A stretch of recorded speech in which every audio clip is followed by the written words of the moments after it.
Hello ladies and gentlemen, Sigvalgrim here, and we're going to have a first look at the Ravenclaw raids, because they've been released. So, first of all, the first thing that I'm noticing is that for some reason, I don't know if this was like this in normal usually, but they seem to give less reforges. I mean, just 5 reforges. I mean, you would get 5 on this boss on tier 3 normal, I think, but it would go up as you go further into the bosses, so they might have reduced the amount of reforges that you're getting from the rewards, and that sucks, because reforges were the first thing I was really looking forward to when getting into soul raids. Let's take a quick look at tier 1. Oh, that silver green arrow looks cool. Okay, so this dude is going to poison, bleed. Okay, it doesn't matter, it's just some dumb multipliers that you'll not give a crap about, you just play against him and win. This dude is going to be resistant to crit and lethal. Oh, okay. Previously we had only resistant to crit, but lethal used to work. Now I have to crit and lethal. Thank you for fixing the lethal attack damage on artifacts, guys. That's great. And also his abilities may not be disabled, though he has a pitiful amount of health. Thankfully he's a tier 1 boss, so you'll easily get through him. It shouldn't be a problem. Just be mindful that you'll deal a little bit less damage than usual. This one is going to disable gear bonuses for might and tech characters. So pretty much it's going to force you to not use the might or tech character. It's also immune to power drain. Again, don't give a crap about that. Just make sure you don't use obviously a might or tech character, and you're gonna be fine. Again, the health is very low. You should have no problems with that. And this dude, yeah, just increase damage and split some damage towards your entire team. Again, you should be fine. There's nothing to be concerned about. Just be careful to not use a might or tech character over here, and be careful with this one because you'll deal less damage than usual. Now, let's take a look at the last tier, because there's some interesting rewards over here. First up, where is Raven? They said we're getting Raven from here. Where is Raven? Oh, there's a chest over there. Holy fucking shit. 3%! Nah, bro, you can't. You can't. Like, I don't know which percentage I wouldn't have been mad about if this was a percentage to start off with. I know how high it would have had to be for me not to not be mad about it, but at the very least 10 times higher than what it is now. Holy shit. If you've been watching this channel, you may be aware that my biggest concern with the soul raid rewards was the fact that the artifacts that you are going to get and the characters that you're going to get would be too random and would be too different from player to player. So that one player might get Beta Club and Black Manta from the soul raid rewards of on boss, and another player might get Swamp Thing and the Amulet of Agility. We still got that thing. It hasn't changed one bit. You still get a random artifact and random hero, but they decided to take it a step further and also give you a random chance to get Raven, being a 3% chance. Holy shit, this is bad. Look, to be fair, this is just a normal chest, okay? This is just a normal chest. So as you go higher in the heroics, most likely the chance will increase and increase and increase.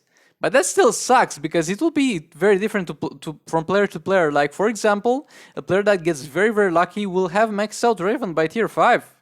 And the player who gets heavily unlucky can go all the way to tier 7 and never get Raven, pretty much.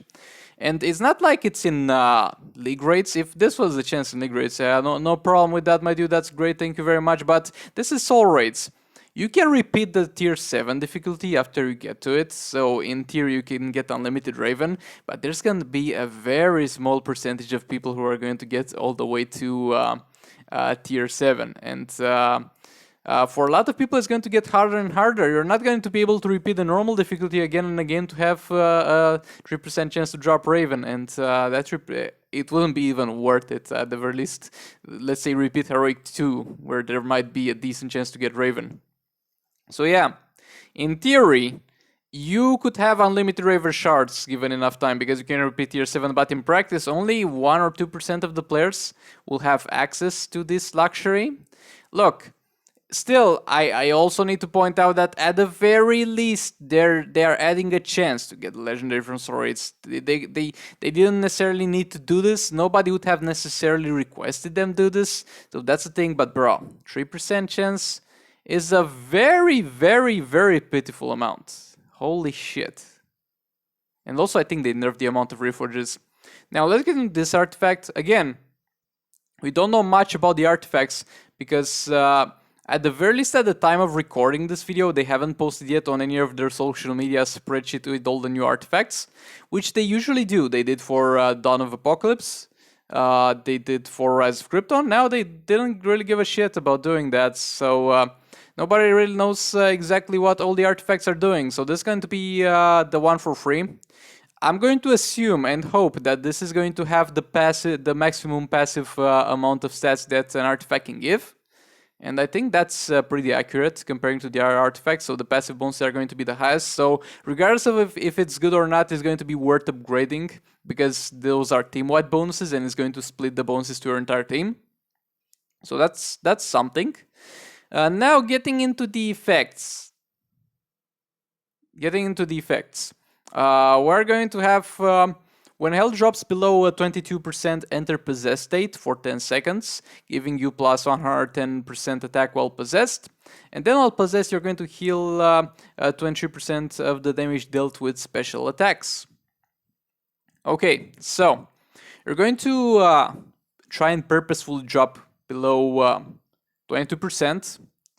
Again, that 20% will most likely go higher as you level up this artifact, so that at some point you're going to have like a 50% threshold or a higher percent. Again, we'd love to know the stats for this at level 10, but they haven't provided the spreadsheet for all the artifacts. But yeah, that percentage will go higher. At level 1 is not worth risking on most characters, but this will most likely go higher as you level this up.